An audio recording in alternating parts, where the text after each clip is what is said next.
வணக்கம். தமிழர்களின் குரல் உங்கள் வீடு தேடி வருகின்றது.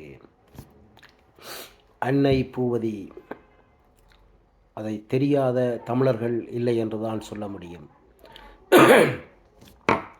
அன்னை என்ற சொல்லுக்கு பின்னால் எத்தனை அர்த்தங்கள் இருக்கின்றது.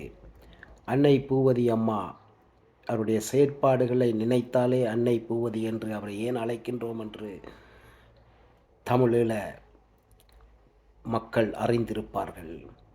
ஆனால் கடந்த ஒரு சில நாட்களாக தன்னை அன்னை என்று சொல்லிக்கொள்ளும்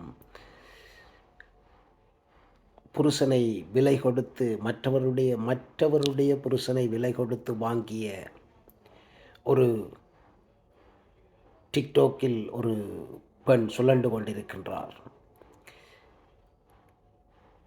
இவருடைய நிலைப்பாட்டை நாங்கள் பார்த்தோம் என்றால் இன்றைக்கு லட்சக்கணக்கில் பணம் கொடுத்து புருஷன்களை வாங்குவதற்கு ஐரோப்பிய பெண்கள் தமிழ் பெண்கள் தயாராக இருக்கின்றார்கள் என்று தெரிய வருகின்றது. புருஷன்மார்களை வைத்திருக்கும் பெண்கள் இலங்கையிலே பத்திரமாக கவனமாக பூட்டி வைத்து கொள்ளுங்கள், இல்லையென்றால் இங்கே பணத்தோடு நிறைய பேர் அலைந்து கொண்டு திரிகின்றார்கள் என்பது தெரிந்த ஒரு விடயமாக இருக்கின்றது. கவனம். புருஷன்மார் வைத்திருக்கும் பெண்கள் இலங்கையிலே கவனமாக இருங்கள். இது என்னுடைய எச்சரிக்கை. நன்றி, வணக்கம்.